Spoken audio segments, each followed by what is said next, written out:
Yep. Marcus Carter, Kitsap Rifle Revolver Club. I would like to inform everyone and let them know that our third iteration of our operating permit application has been submitted to the county. And again, probably not a lot will happen unless folks are pushed.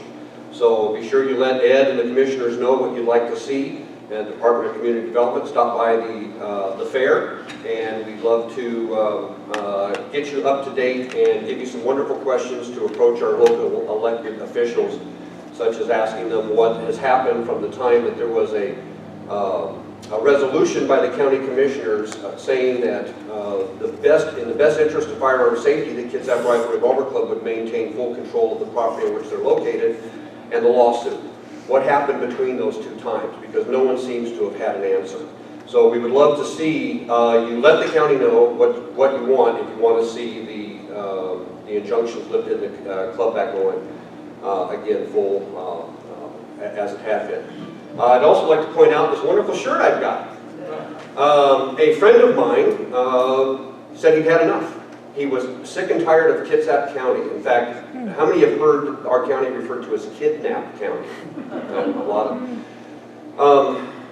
I told him I'd wear the shirt, but that saddens me that we have people that want to print things like this and say the things they do about our county. But that will only change if we see a change in the process and in those that are holding office, and us working together for a county that everyone can be proud of. Myself and others want Ed to be successful. We want our commissioners to be successful, the Department of Community Development to be successful. But there's been some wrong choices that have been made, and you need to let them know. Because if you let them know and you push, we do seem to see some things happen that way. So anyway, again, stop by the fair booth, come see the gun club, or stop by and see what the gun club has to offer. Thanks.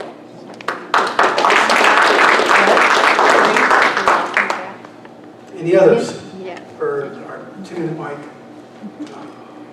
Okay, so we have two people in the audience that I know of in my brain that are running for an active office. One of them is our speaker, so he's going to have plenty of time to talk. Am I missing anybody? Good. So why don't we have Tim come up? He drove all the way up here from Mason County, over from, and let's give him his minutes to give us his I won't say a cry for help, but we're going to. I'll be a pitch man. I'm not going to Give us a campaign speech. No campaign speech. Just a lot of great friends here. I'm sorry I missed the picnic. Sounded like it was really, really fun. We had some out-of-town guests. My wife kept me home, so I missed it. Sorry. I guess my message is we got to get motivated. The conservatives got to get motivated for the general election. The Democrats outworked us, and the liberal Democrats, I'll say. Up in the 42nd, Doug Erickson only got about 42–43%. He improved a little bit, but the Democrats up there are out at the college trying to recruit 250 to 500 new voters. So they are working hard. So in our district, Griffey did better than McEwen. McEwen was below 50%. But they're working hard, and I think they can turn it around. But it's going to take a big turnout because I call them the head tax Democrats. The head tax Democrats are very motivated, so we got to work hard. So thank you for your help. I sure appreciate it.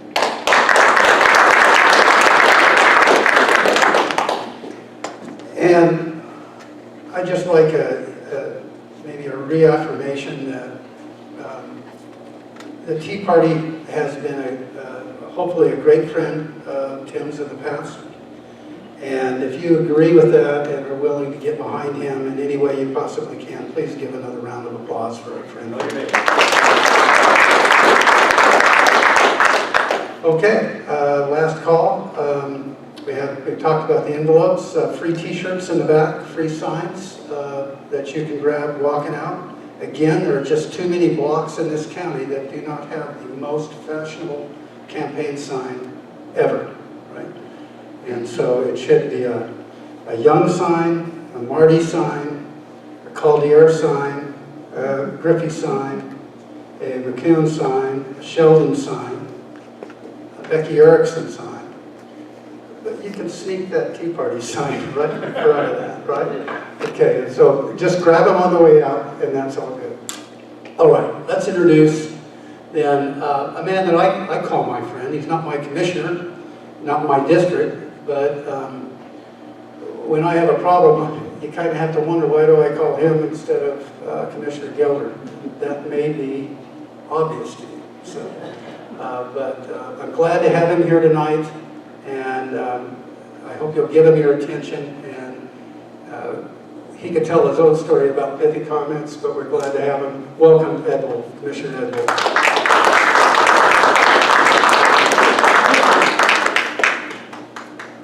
When Johnny invited me,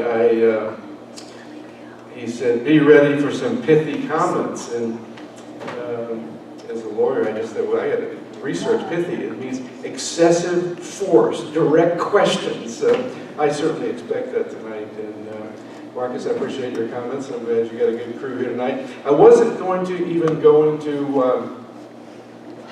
the Rifle Club tonight, but I am prepared to do that. And I'm going to talk a little bit about it, and at least what I know where we are now. But let me start by saying my eyes are watering. It's not because I'm sad and crying, because I'm here. And I'm a little hoarse. It's just maybe something we're all dealing with.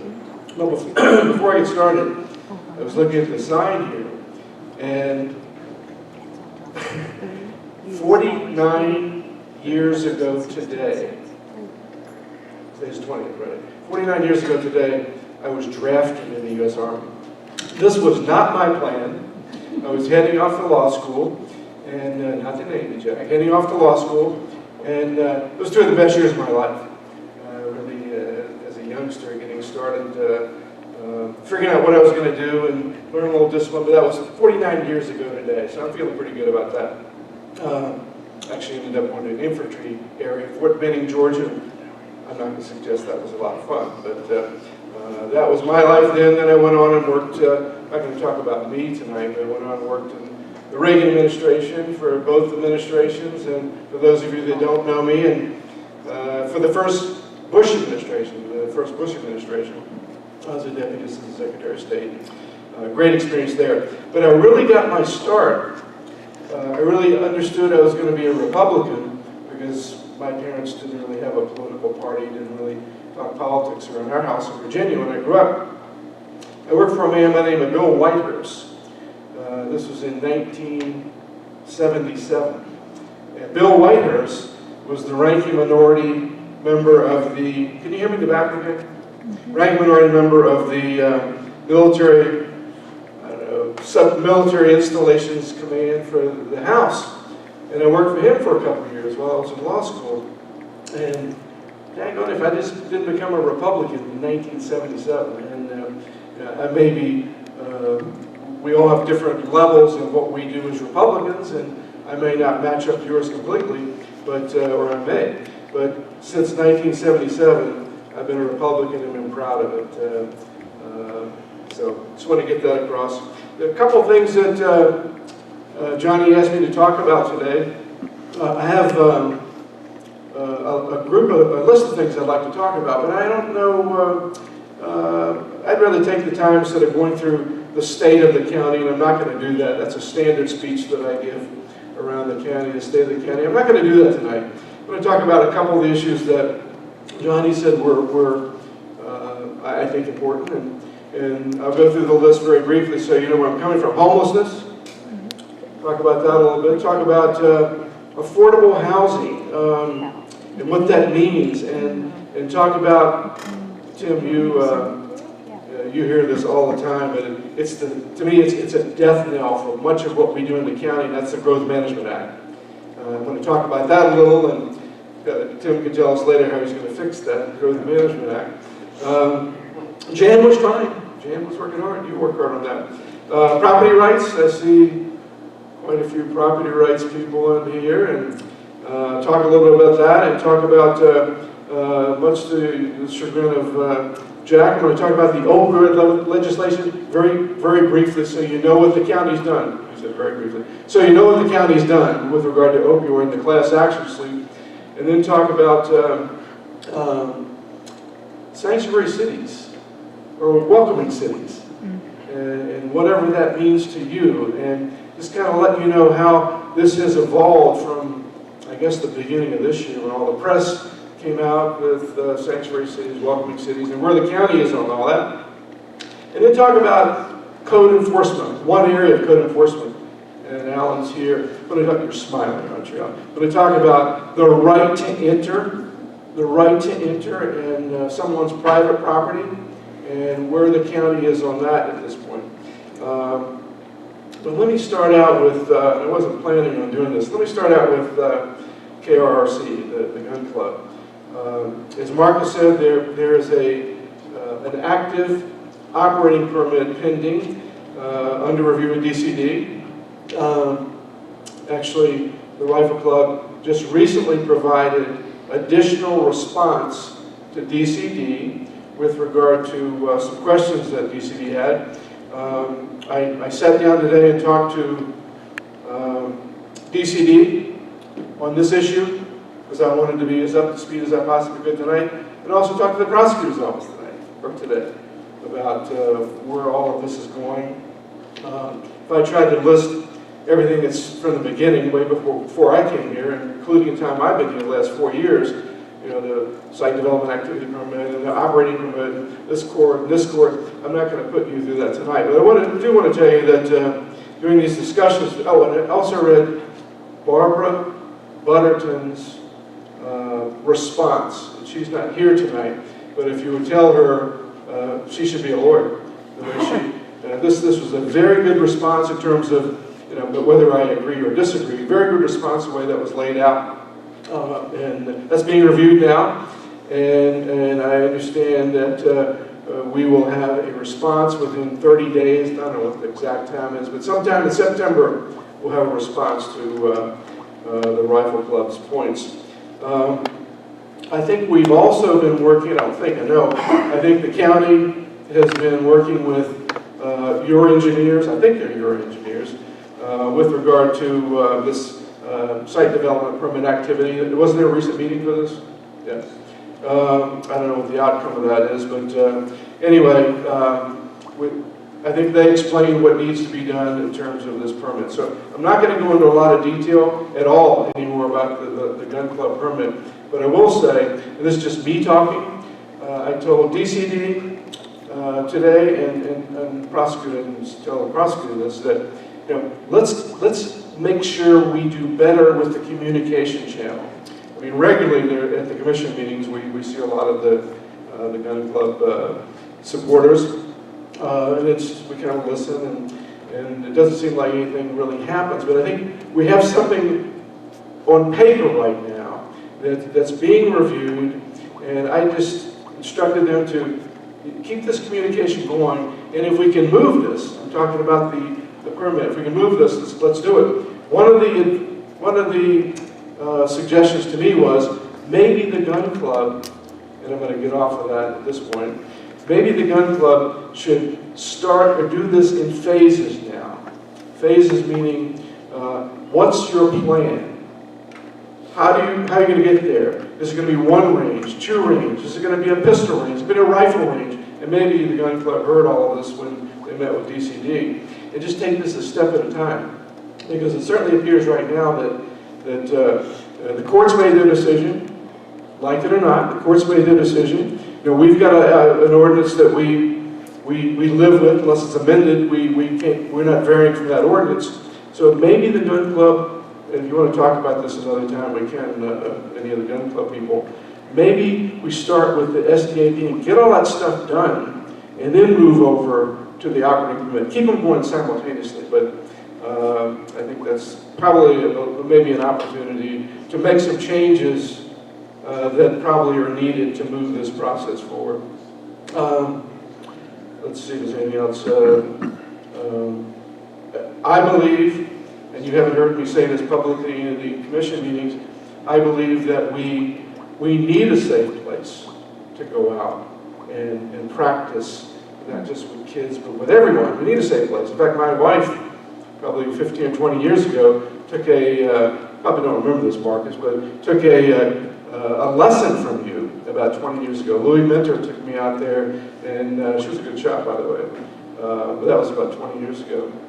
So let's keep it going. Let's try to provide the information that's been requested, and see if we can put this thing to bed. But I think that's enough for the gun club at this point. How many in here do not know what GMA is, Growth Management Act? Does anyone not know? Okay. It's received a lot of attention lately around the state, certainly in Kitsap County. But in Washington State, Kitsap County, and other cities, we're required to plan all of our development, all of our land use, all of it under the Growth Management Act. This Growth Management Act is Olympia-driven.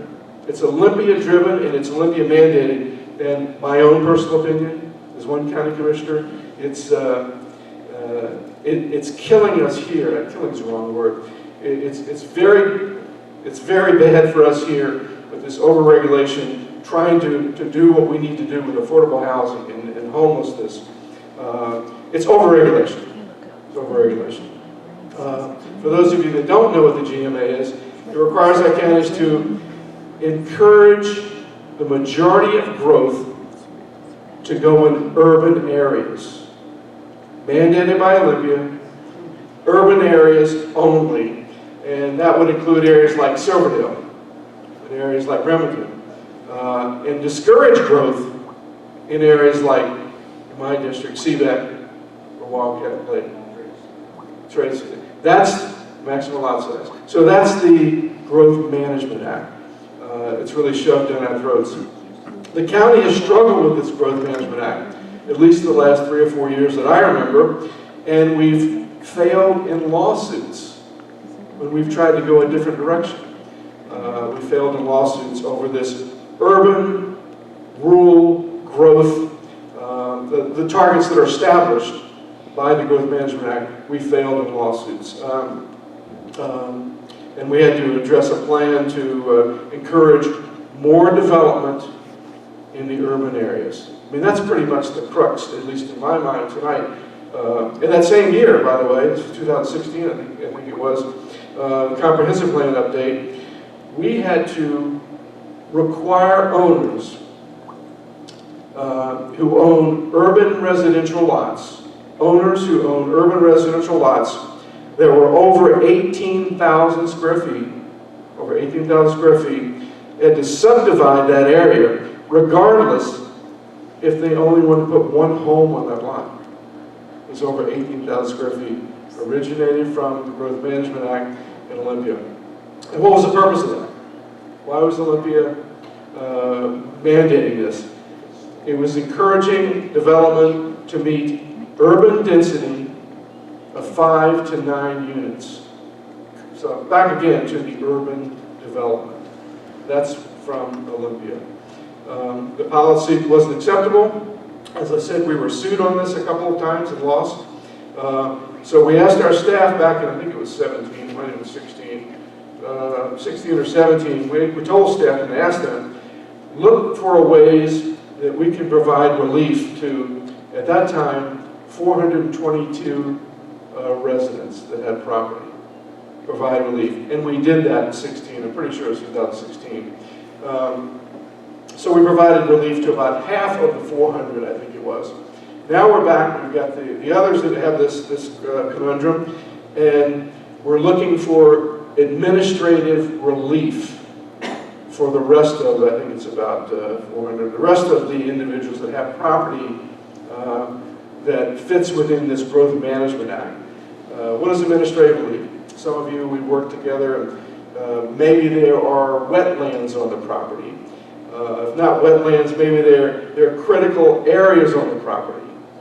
That's what we're using now, instructing DCD to try and take care of some of the property owners that are being impacted by this. That's that's all I'm going to say right now about that. So, and I'll take some questions later, and if I can't answer them, I'll get the answers for you. Let me talk a minute about transition to homelessness in Kitsap County, homelessness everywhere. Homelessness in Kitsap County and housing affordability. When I think of homelessness in Kitsap County, I think of, I immediately think of going out to encampments. Encampments around Silverdale, encampments around Bremerton, and in many of these camps, the drug dealing in some of these encampments, and certainly some of the criminal activities in these encampments. So I separate, that doesn't mean we don't need to do something about this, but I separate homelessness from someone who may be a paycheck or two away, or living in their car, or working, or just got fired, from the actual homelessness that I've been seeing the past 2 or 3 years in actual encampments where things are going on that we don't even want to talk about. I think the #1 reason for homelessness in Kitsap County is the lack of affordable housing. I'm not telling you anything you don't already know. You probably have family, you probably have friends that rents in Kitsap County for a 1-bedroom. It's $1,300 a month for a 1-bedroom in Kitsap County. Who can afford that? And these limited available units and housing affordability, they're all becoming tremendously scarce now. Again, overregulation. We talk about this regularly with some of you in the room. Overregulation is a key issue, and it originates from GMA, and I think it plays a huge role in this crisis that we're experiencing, not just in Kitsap, but in our entire region. This maximum lot size that I talked about earlier, 18,000 square feet, mandated, that and the 5 to 9 units, that all originates right from GMA, and that all contributes to, in my opinion, contributes to this homelessness problem or affordability or affordable housing. I don't know if you agree with that, but that's my personal feeling. And then we've got these regulations that are just regulations that are drastically impacting development and affordable housing. Stormwater regulations, and Alan, you know very well, and some of you others in the room, Dean, the whole critical area ordinances. You remember what we went through with that? Was it last year or 16? Last year. Critical area ordinances. It was a nightmare, and we worked on that together. I appreciate all of Keiko's help. We're meeting pretty regularly on that. What we're looking at now is a possible property tax exemption for multifamily houses that would include a portion of this housing for affordable housing. Will we be successful? I don't know. We're going to have to work with Olympia on that. So, problem with homelessness, problem with affordability. Start at the top with, well, land supply is a big issue. Land supply and GMA, of course, as I mentioned earlier, overregulation. And then you have this issue of, Johnny asked me to talk about tiny houses. Does everybody know what I'm talking about, tiny houses? Commissioner Garrido has taken the lead on that. The only thing I can tell you about tiny houses and that process, it's a Band-Aid. All it's doing is putting, and that's the track we're on right now in the county with tiny houses. It's a Band-Aid. It's not taking care of the problem. Okay, and I don't think anyone has a strong answer about what to do about that, but tiny houses is not the cure-all. Is permanent housing for those that really need housing, is that the cure-all? Some of you may know this, there's a group called Homes for All. It's all of the elected officials in Kitsap County, the mayors and city council, and Commissioner Garrido has the lead on this, trying to put together all these programs. It's slow. There's a process going on in Port Orchard right now. A church, you may have read the newspaper, a church is providing land for a tiny village in Port Orchard. Met with much acrimony, what's that? Opposition. Much opposition, but it's moving forward. It's moving forward. I don't know if that's going to be successful or not. That's homelessness. Title II code enforcement. Title II code enforcement, probably how many years ago? 4 or 5 years ago, there was an issue in Kitsap County about under the code, right to enter private property. This obviously evolves into property rights, private property. We have drafted an ordinance, a provision that provides guidance for any enforcement officers within the county to enter private property. It really tracks state law. I don't think you received a copy of this yet, but did I send a copy? Have you seen it? You've seen it? So we have a draft internal guidelines for our DCD staff, following the statute about entering private property, right to enter private property, and that'll be going out within the next couple of weeks if it hasn't gone out for public review. Private property rights. The reason that we're doing that is because the statute or the ordinance that we drafted, and we delayed that for this very reason this year, it didn't have internal procedures, as the state statute does not have, about what does DCD, what do our enforcement officials, what's the process, what are the procedures for going on someone's property. That's what's going out for review, and if you haven't seen that, you'll see it soon. We've asked the commissioners have asked we told the staff that this has got to go out to a number of stakeholders, and so that process will be moving forward, and hopefully we'll have guidelines, and we'll have an ordinance that will specifically identify what an enforcement officer can do to go on your property. Going back to this GMA, because it's such a big issue for at least those in local government here. At the University of Washington, there's a organization called the Ruckelshaus House Institute. Ruckelshaus House Institute.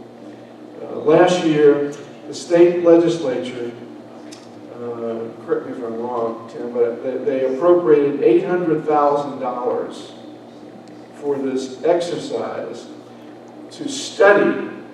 It's an academic exercise. Was it 800,000, something like that? I think it was 800,000. To study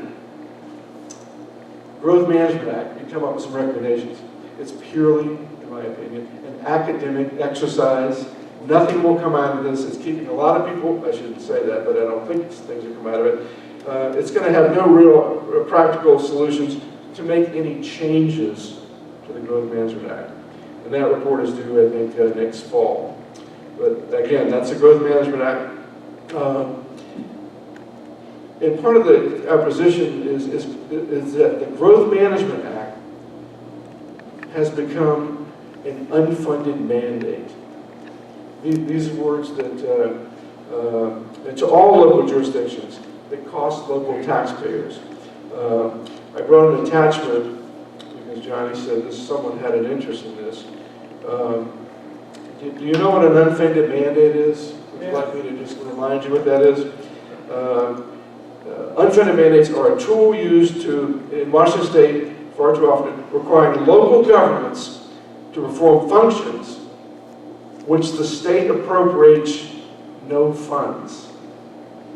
So the state says, counties, you will do this. It's a mandate, it's a law, but we're not providing any funds for you to do this. Some examples. Indigent defense, legal costs.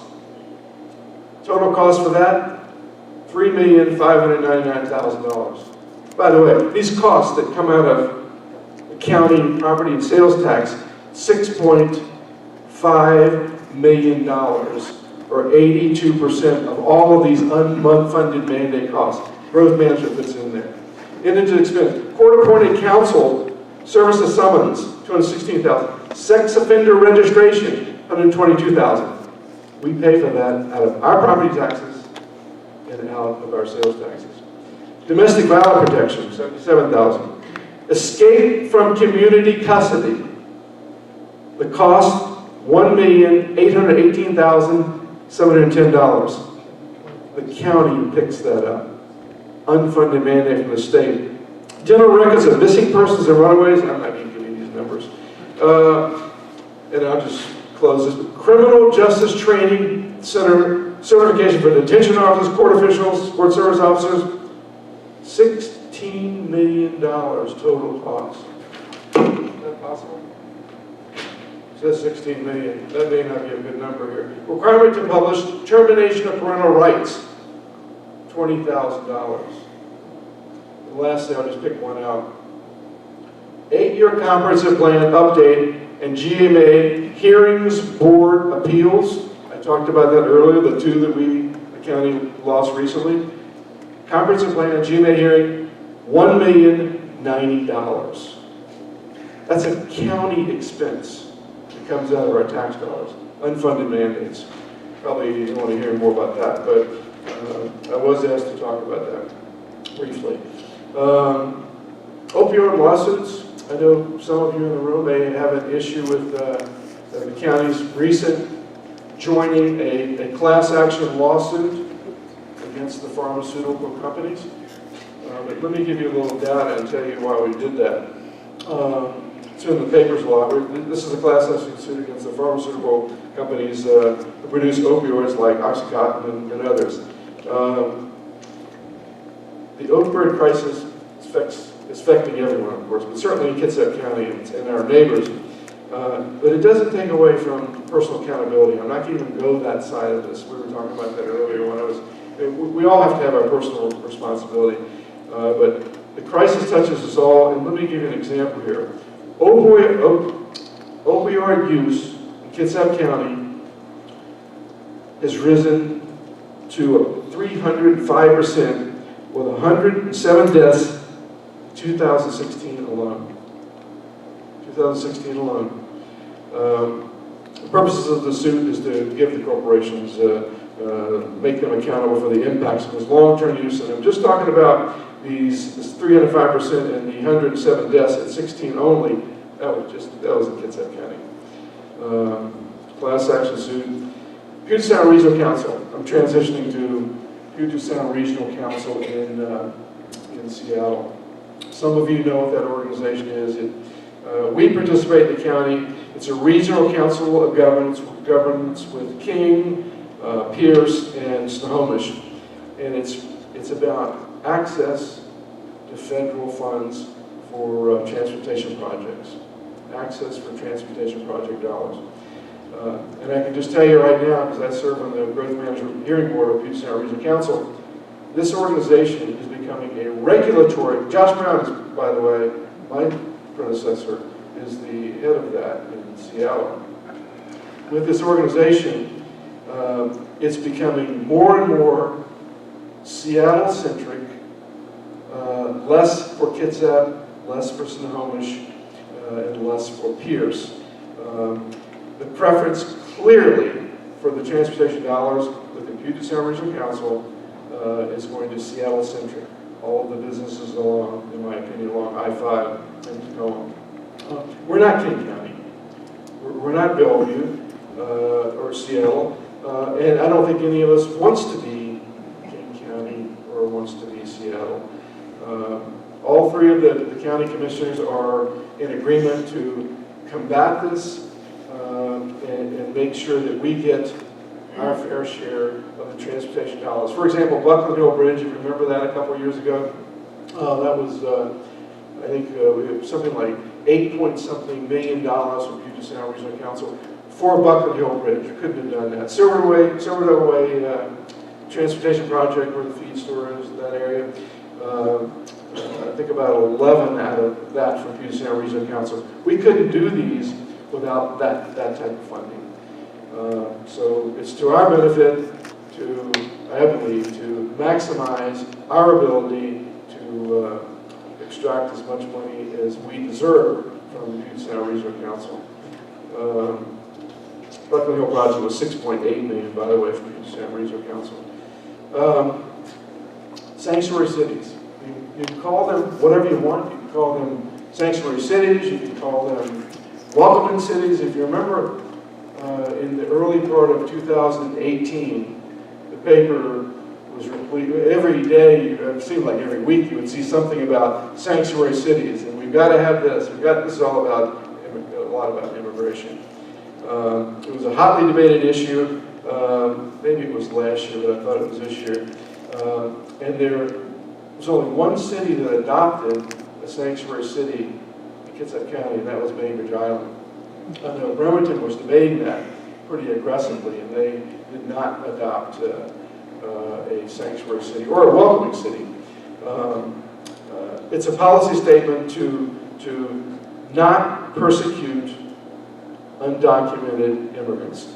You read everything that I read about what's happening in California and around the rest of the country. It's a policy not to prosecute undocumented immigrants. We were asked, along with the other cities in Kitsap County, to sign a resolution adopting Kitsap County as a sanctuary city, or even a welcoming city. It seems like I could spend my time a lot better in county government than fighting something like this.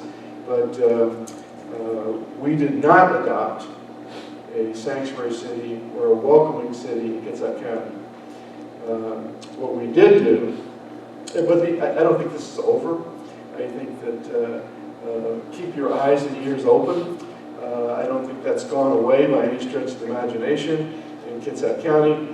What we did adopt was a resolution signed by some of the elected officials in the county that just reiterated the state law against anti-discrimination law, title whatever it is, in the state law. There was no mention of immigration, no mention of ICE, no mention of welcome cities, no mention of sanctuary cities. Just mirrored our state law. That's sexual harassment or sexual discrimination or age discrimination, gender. But I'll say again, it hasn't gone away. I would expect that to resurface in the near future. So it's probably not good to close on sanctuary cities, but we are not a sanctuary city, and if I have anything to do with it, we will not be a sanctuary city or a welcoming city. I don't think there's any difference in those two words, actually, because it serves the same purpose. That's pretty much what I wanted to talk about. Any questions? I'm sure there must be a few out there. Alan? What we saw in the comp plan, primarily, but even in the shoreline management plan, is that there's a requirement for when the major thing ordinances are being developed, that they have public outreach, and the word is participation. What we saw in the comp plan was the county told us what they were going to do, took our comments and ignored them. There's a program being studied now for public outreach. Is there any way where we can actually get public participation into the new program? It's interesting you would mention that. I've obviously heard this from you before, I've done this before, recently. We were briefed by DCD today. It's not on, the document was not on today's list of what you were talking about. Yeah, they came in this afternoon to I know the document was on there because we just saw it today for the first time too, that it's, hopefully it's a better approach to get out to the public and get their comments, and not just get the comments to you, but also, and you're talking about, what was the issue we were dealing with? It was comp plan. So hopefully, the document I saw today, and it's just a rough draft, and I don't even have copies of it, it will include whoever comments, let's say CAPO comments, that all of those comments will be incorporated in there, and then the county response.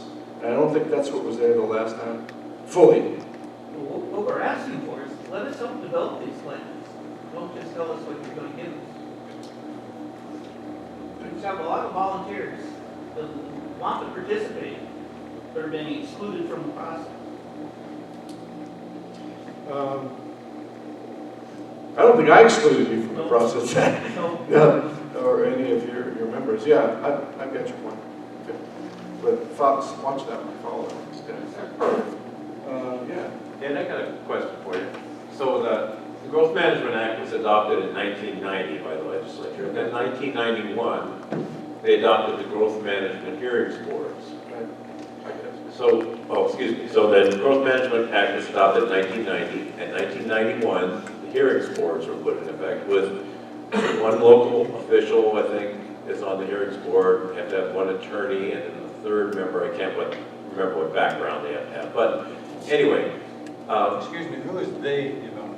The legislature Okay. adopted both those, the Growth Management Act in 1990 when Booth Gardner was governor. And the second year later, in 1991, the hearings boards were adopted. So it's a 3-member board for the King, Pierce, and Snohomish, I think, at that time. So, but you're an attorney. Wouldn't it be better for these disputes to go to a Superior Court judge that's locally elected in the county? I think it would take the politics, this statewide politics out of it if we had local judges making these decisions. It used to be, I think, the county commissioners were involved in that process. And I certainly don't want to go back to that. But it makes sense to me. I have not given that thought about a Superior Court judge. But anything we can do to get the politics out of this, because that's what we're dealing with.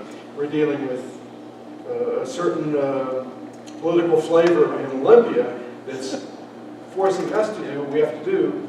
Policy, and they say it, yes, I think that's a possibility. The governor makes those appointments. Yeah, well, you get that one. But so sometimes these hearing board issues and trials are they're not even they give us policy direction.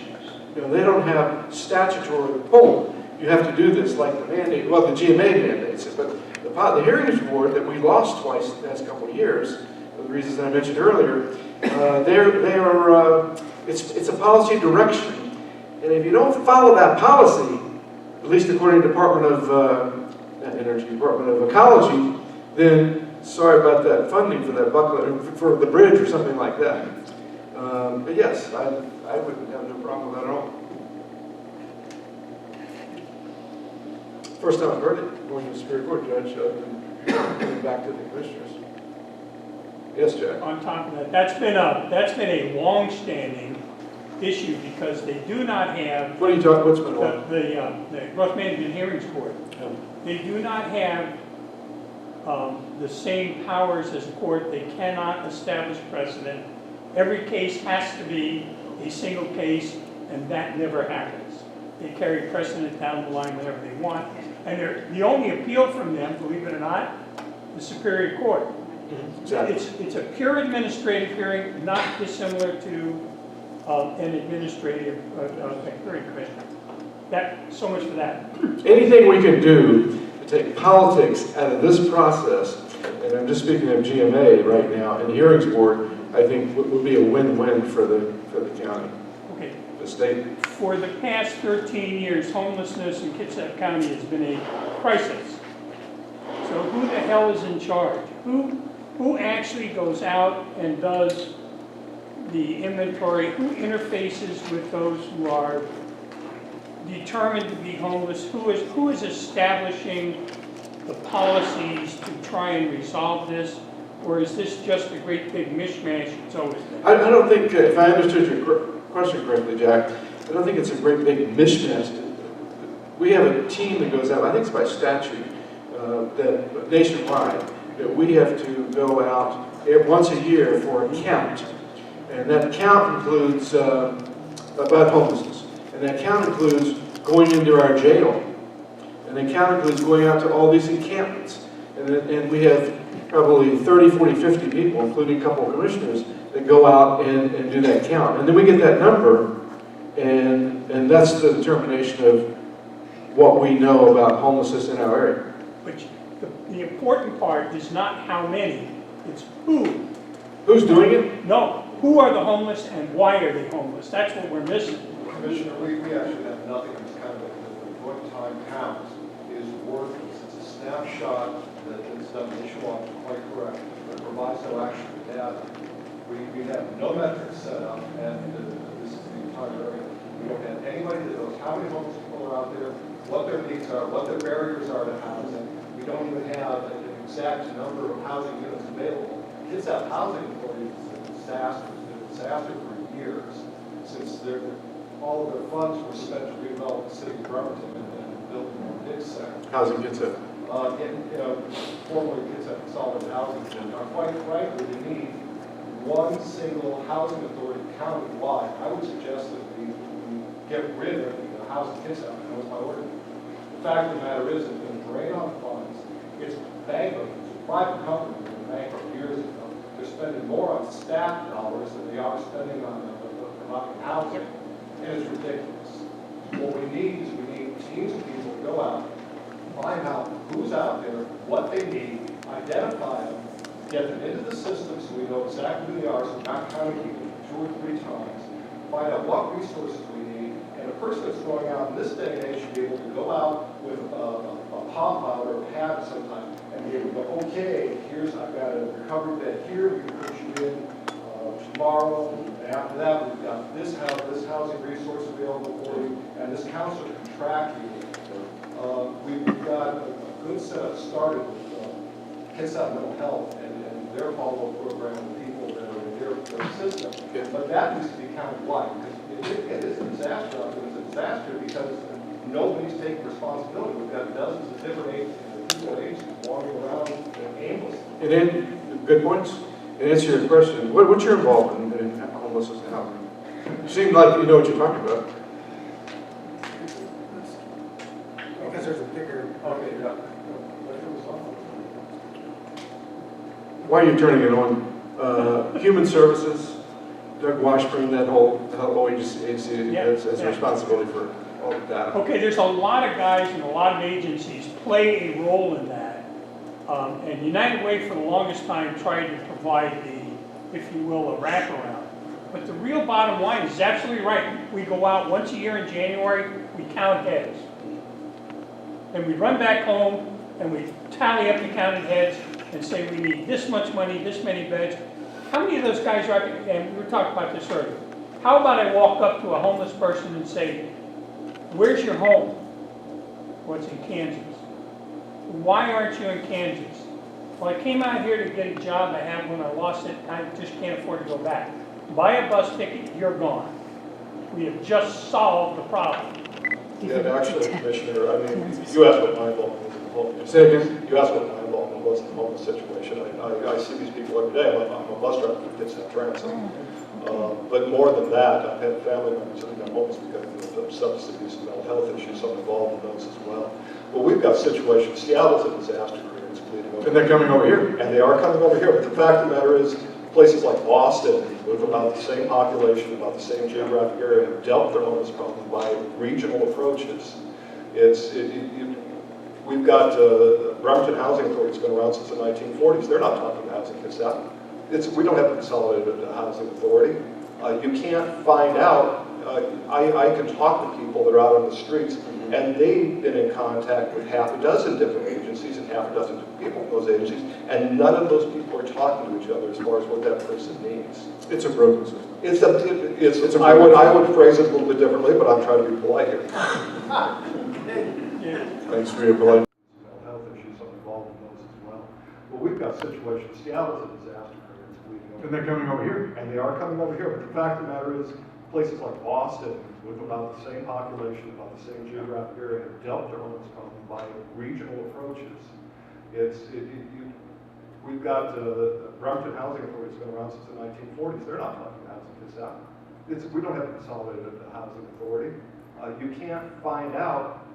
I can talk to people that are out on the streets, and they've been in contact with half a dozen different agencies and half a dozen people from those agencies, and none of those people are talking to each other as far as what that person needs. It's a broken system. I would phrase it a little bit differently, but I'm trying to be polite here. Thanks for your politeness. Dean. Yeah, thank you. I've got several issues. But okay. What a surprise. Well, what a surprise, yeah. the first one is this homelessness and these DCDs and the GMA stop people from having grandmother houses on their property. So there you lost an opportunity for backfill. But as far as homeless people, I'm non-sympathetic because I'm a firm believer the families need to get off the street. Those that live in tent cities and crap, they want to live there 90% of it. I said 90%, there's 10% that don't. But you got to deal with the families. And then with DCD or GMA, whatever you want to say, why does it take 6 years to get a land process? 6 years. I got a friend of mine who converted his farm, or is trying to convert it into homes. 6 years he's been fighting at almost $1 million of his money. You know, delays like that keep this just building up more and more and more. And public hearings are a joke. I've been to how many public hearings, and you've heard me of many of them. You make a recommendation, they write it up, they review it and say, well, thanks. And then they march on smartly to do it the way they originally intended. So most people say, why should I go? They don't listen to me anyhow. Or they listen to me, but they don't act. That's all I got. Thanks, Ken. Yeah, please have patience and use the microphone because not everybody is as loud as or stuttered as Jack. But Johnny, And so I want everybody to have a comment and a question. you reminded him recently about the envelopes. Thank you, Jack. So we'll get to everybody. Let's just please use the microphone. You mentioned a group that in South Kitsap, I'm not sure where, that's when I started taking notes, that are building these tiny house villages. What is the name of that group? I don't again? know the name of the Okay. group, but if you give me your contact information, I'll give you the name of the church that's providing the property. Okay, it's And a church It's in a church South that's providing Kitsap. property. The tiny houses, at least a few of them, 8 or 10 of them are already built. But there have been issues in the neighborhood that There are. are issues with electricity, I'm sorry to interrupt, Commissioner, but they're not tiny houses, they're glorified garden sheds that you're gonna be running electricity. That's not housing. Well, they're a roof off over their head. So, but it's a church in South Kitsap, you said? Correct. Okay, It was on the news.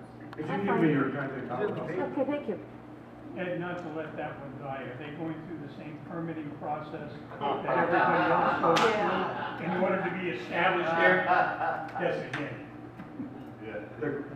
Jack, come on. You're gonna go all night without saying I that. know I had to do it. I didn't mention Everybody yours. keep talking over everybody else.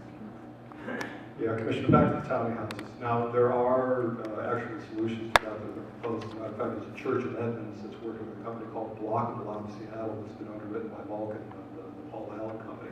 They're actually building a factory of what is basically a studio apartment that they can truck out to site and they can stack them together like Lego blocks. And there's a pilot project that the city of Edmonds and the church is putting up.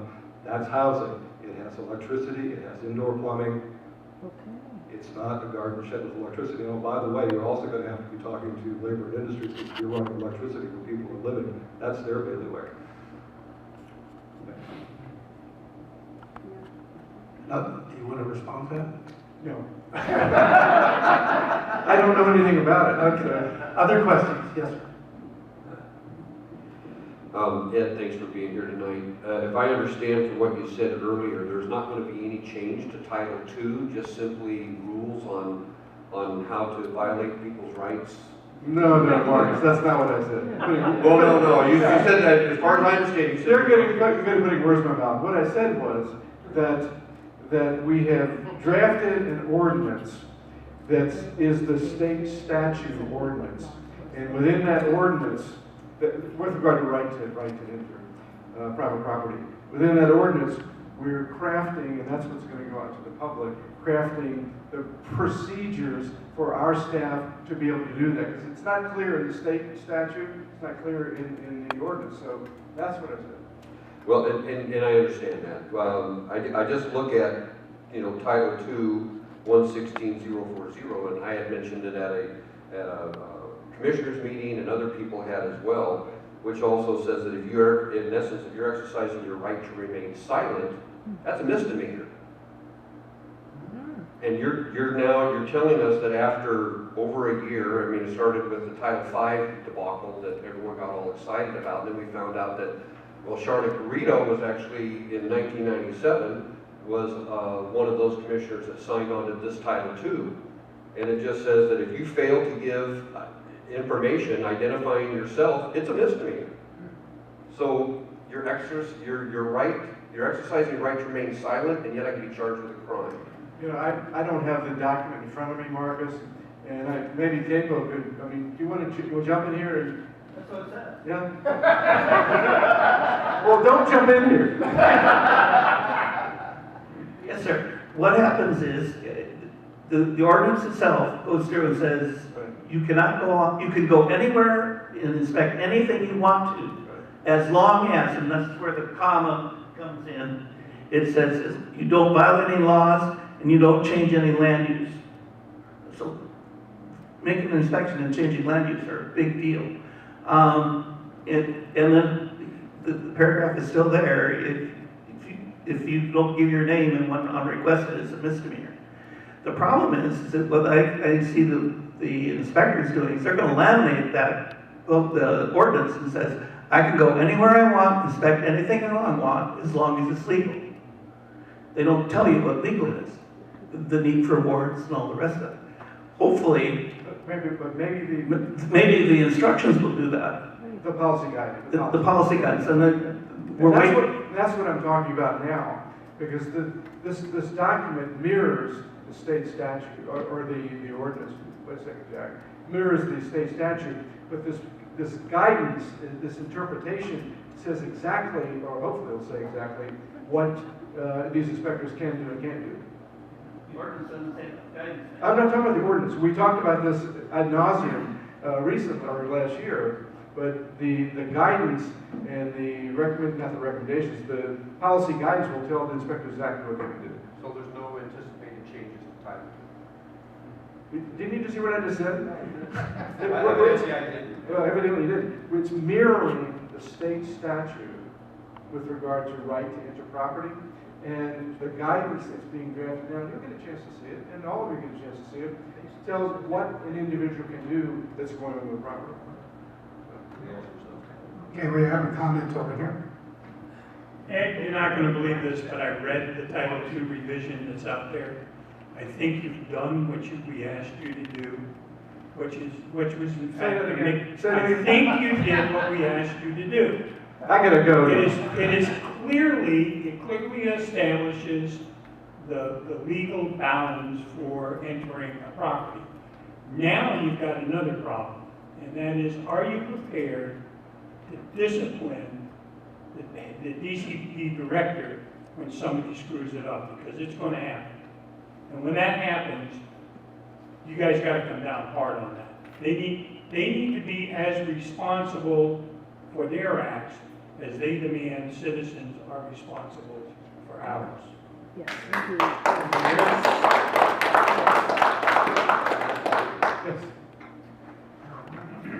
No, I take it. Other hand, let's make a Yes. question. Oh, come on, I know this. Go, yep. Yeah, Ned, I'm going to bring it full circle because I'm going to bring this back to Kitsap Rifle Revolver Club to talk about Title II, because part of the problem with Kitsap Rifle Revolver Club initiated when Jeff Rowe decided to wander onto the top of an active rifle line because he could do so, because he was from the DCD, go anywhere he wanted and inspect anything he wanted any time he wanted. That kind of got us off to the wrong foot, as you might imagine. Just a little aside, little inside baseball information for you. I like baseball. John. Oh, sure, back to the back. I can probably comment on a number of things, but one that kind of hits me is this opioid thing you talked about. I had two minor surgeries in the last 4 years. They didn't amount to hill beans. But each time when I left the place, he says, oh, be sure and stop by the drugstore and get this. It was a prescription for 30 Oxycontin, which is an opiate. The first time, I didn't take any of it.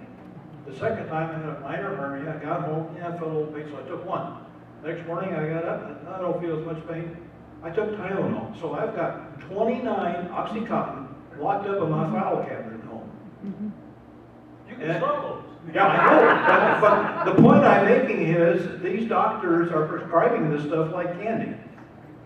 And I think you gotta get to the bottom of that.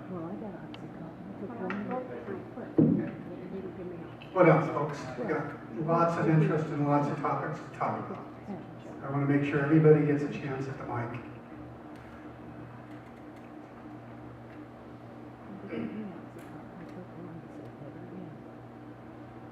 This is a little bit of a different question, but you said that the county ordinances mirror the state ones, and it happens that the state ones happen to mirror policies that are set by ICLEI.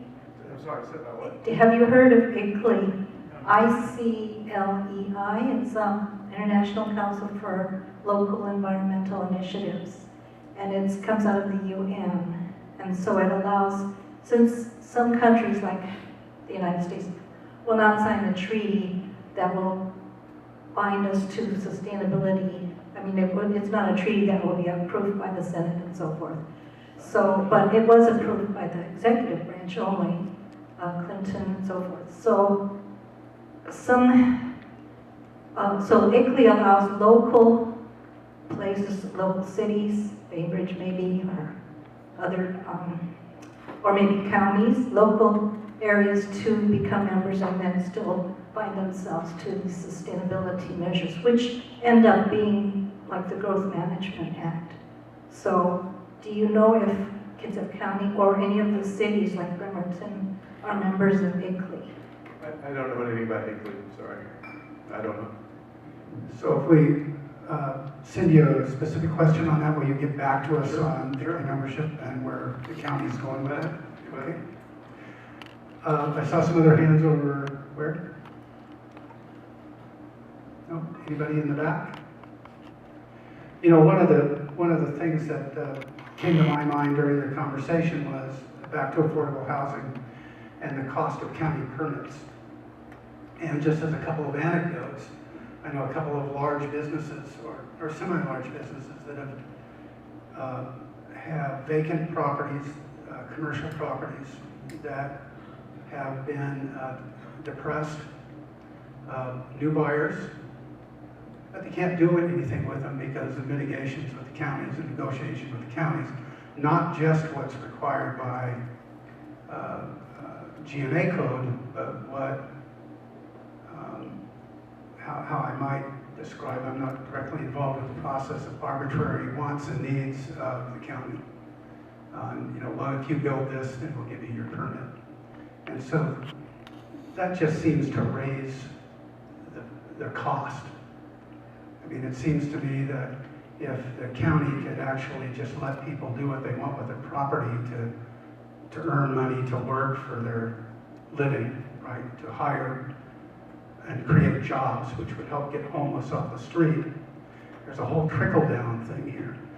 I think Jack will have a number better than I will, but anywhere from 15 to 35% of the cost of a house is permits. So why can't we, is that about right, Jack? Yeah. And so why can't we do better there? I work directly with some construction firms who say that there'll be a drive to the cost of the house just because the inspector shows up and decides to add something new to something that's already been permitted, which, by the way, means that the job stops, which means that those people move on to another job, and it incrementally, you know, creates cost in the project and even delays the whole project. So how do we prevent that and reduce the local codes and increase the permit time to keep things on track? What was your question? I know. I get too much post-information, but I didn't get a question. Anybody else? Yeah. Your project on Grayson Boulevard, that culvert going in, looking good. You asked for 2 months, Hell, I think you can finish it in a day, lay an asphalt on, and you'll be done. Okay. I think it's done. It's done. Yeah, it's about done. Yeah, and the Silverdale Way, for those of you that struggle, like many of us on Silverdale Way, it's on schedule, on budget, and end of September, it'll be together.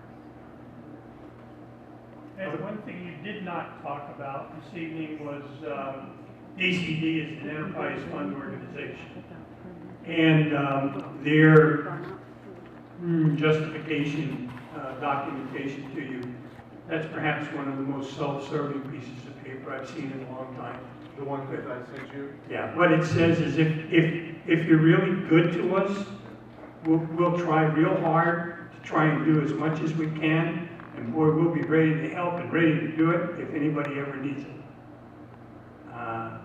They need to be held responsible fiscally. They need to come back under the budget and have very, very close scrutiny on what they're doing.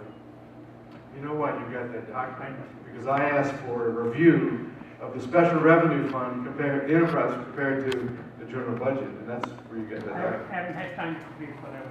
Okay, all right. Can we talk water for a minute? First, Well, first is one, and then what are we doing with purple pipe? For recycled water, Silverdale was supposed to have old purple pipe system going in. We never see or hear anything about that. yeah. It's actually, I can't believe I know about purple pipe in the water district, but it's actually, I was there walking through with some water district people last week in Silverdale, I'm talking about Silverdale primarily. There is purple pipe going in, purple pipe is where the pipe is used for recycling, I believe, recycling. It's actually going in right there, infrastructure already in on Silverdale Way by the feed store in that area. And it's also going to be going in next year when we start Bay Shore, all of the work that's going to be done on Bay Shore. So it's in there now for recycling and for flushing toilets, actually. What about hers?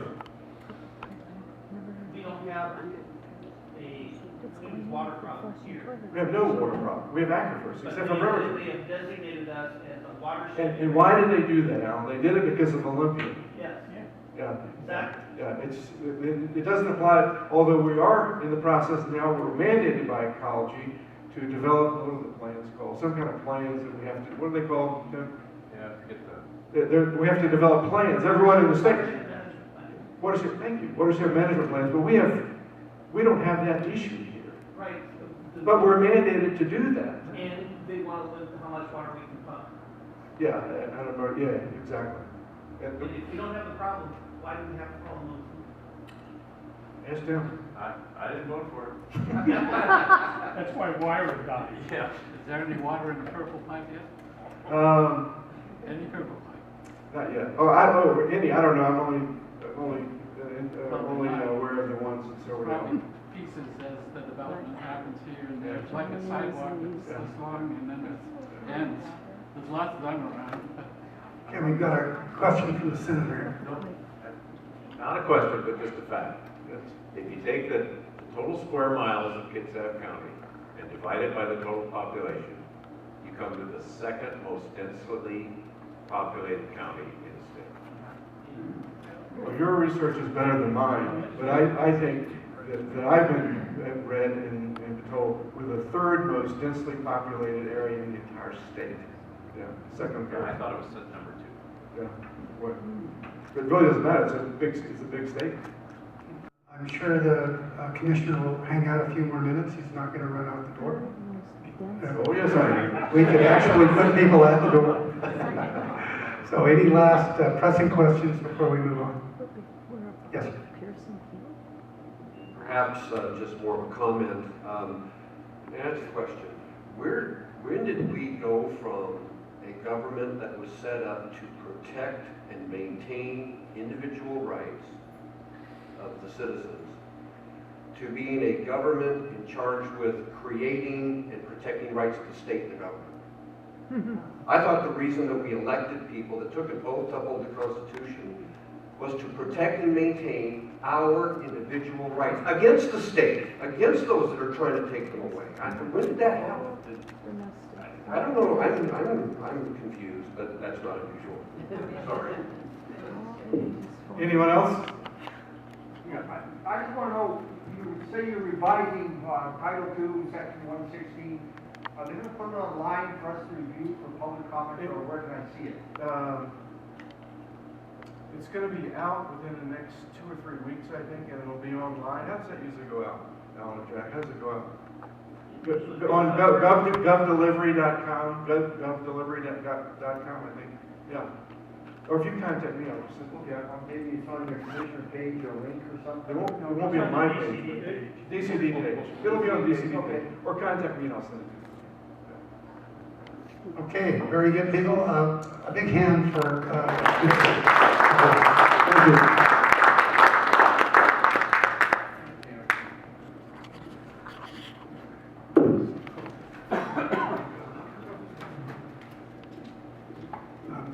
We still have a meeting to go. Okay, so as we close our meeting, we just got a couple of final comments.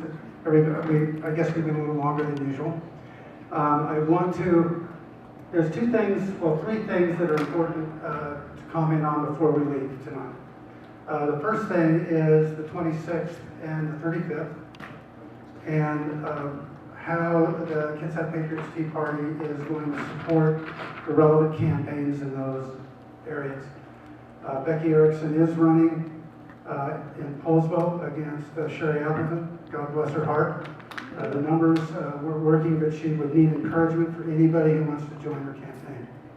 So I would just comment quickly that the loss of any Republican in the legislature is critical. It's critical. If the Democrat majority gets to significantly larger or to a supermajority, you can count on an income tax, you can count on a carbon tax, you can count on a tax to support Jay Inslee's presidential election fund. It will not be a good few years in the future. So it's imperative. It's not just we usually don't do that here, is say, we let the campaigns do their recruiting, we let the campaigns do their drives. But if you look at the impact of potential loss in the areas that we can influence, the 35th and the 26th, it's imperative that you individually, including you, right, because you vote too, I'm sure, is that you reach out to your most conservative candidate and you support them in any way you can, either on the ground game, which each one of these campaigns will give you a job to do, financially, so that they can use it in a way that they see best for their district, or phone banking. And so, in the last newsletter, are you still getting the newsletter? Raise your hand if you're getting the newsletter. Maybe I should say raise your hand if you're not getting the newsletter. I put links to those campaigns. So go in there, get a hold of the campaign that interests you most, and I ask you to please support that campaign with all your potential. The next thing I want to mention is I'll do that first because I've been reminded a couple of times, is that yes, we do have you vote, right? And we really appreciate that you have been generous over the last year. You were very generous at the picnic, and the fight for liberty and freedom is not going to end, and we need your support ongoing. Jay. I just want to mention one thing. Becky Erickson is not taking any donations. So if any of you live in her area that you can help her, she is most in need. Because if she's not going to use any financing to get elected, I don't know how she's going to do it. Anyway, thank you. And the last thing I promised to mention is the 26th Legislative District is holding a fundraiser I'll send it out to the board. It's on my phone. See if I can look up the date. But if you go to their website, they're holding a fundraiser with Jan Angel, the speaker. It's before the end of the month. And Jan is going to talk about the recruitment of young people into elected office. That's going to be her primary target. So go to the 26th LD webpage or the Pierce County webpage. Look that up, and I think you'll find that very valuable, particularly if you're living in the South. So, any last announcements or anything? Jan Angel is going to actually be talking to Capo in a couple of weeks, correct? 30 July. 30 on. And where is that meeting? Clouds at 5 o'clock. 5 o'clock. So there's an opportunity to see Jan as well. I want to thank Senator Sheldon for coming from Mason County. He's always a friend. Give him a hand, please. Great to have him here. And of course, for our speaker, Commissioner Ed Wolfe, it's always a pleasure to have him. And we've got a gift for you on the way out the door, so don't get away. We expect you to flash this Kitsap Patriot Tea Party pin at the podium in the commissioner chambers, just to be annoying. I would just love that. Okay, I'll give you a couple of them, and you can give one to each of the other commissioners. Okay, and of course Ed said he would be around for a few minutes, so you can chit chat with him. Thank you very much for coming. Please donate. Drive safely. Thank you very much.